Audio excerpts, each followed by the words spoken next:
ஆச்சு. குழந்தை கருவில் இருக்கும்போது சரியான வளர்ச்சி இல்லை, அந்த மாதிரி வரும்போது டாக்டரே சொல்கிறாங்க, இல்லை இந்த குழந்தை வந்தால் இந்த கருகு அங்கே பாருங்க, டாக்டர் வளர்ச்சி இல்லாத குழந்தைக்கு நீ ஒரு பொறுப்பாளி. நான் இந்த செய்தியை இப்போ 2வது பதிவு பண்ணினேன். நம்ம இப்போ காசிக்கு வர்றதுக்கு முன்னால் நம்ம பக்கத்து ஊர் தான், ஸ்ரீவில்லிபுத்தூர் பக்கத்தில் ஒரு ஊர். அந்த ஊர்லேருந்து ஒரு தம்பதியர் வந்திருந்தாங்க. குழந்தையே இல்லை, பெற முடியாதுன்னு சொல்லிட்டாங்களாம். அப்போ நேராக வந்து அவங்க டாக்டர்கள்ட்ட சொல்லி வச்சு, உங்கள்கிட்ட அனாதை குழந்தைகள் எதுவும் வந்ததுன்னா எங்களுக்கு கொடுங்கன்னாங்களாம். ஒரு பையன் குழந்தை பிறந்திருக்கான். பிறந்த உடனே நான் அந்த டாக்டர் இவங்களுக்கு ஃபோன் அடித்து வர வச்சு குழந்தைய தூக்கி கொடுத்துட்டார். 11 மாதத்துக்கு பிறகு தான் அந்த டவுன் சிண்ட்ரம்னு தெரிஞ்சிச்சு. நிறைய டவுன் சிண்ட்ரம்லேயே டிசேபிள்டு எத்தனையோ கேட்டகரி இருக்குது கண்ணு. அப்போ 11 மாதம் ஆனவுடனே அப்போ அந்த இந்த பொண்ணு அவங்க சொல்லிச்சான், எனக்கு இந்த குழந்தையெல்லாம் பராமரிக்க முடியாது, ரொம்ப கஷ்டமாக இருக்குது அப்படின்னு.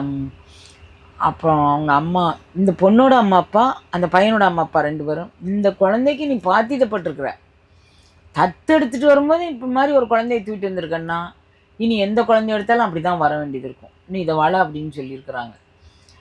2 பேரும் ஆச்சரியம், அவ்வளோ சிரத்தையாக வளர்க்குறாங்க கண்ணு. காமாசமானே வளர்க்கல கண்ணு. நான் பார்த்துட்டு ரொம்ப பிரமிப்பாயிட்டேன்.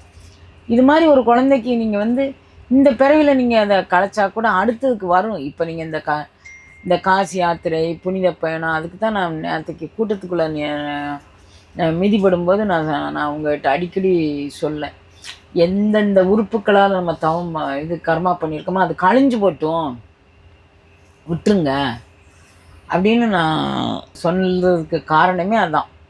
அதனால் அந்த குழந்தைக்கு நீங்கள் பொறுப்பாளிங்கிறதுனால தான் உங்கள் கைக்கு வந்துச்சு.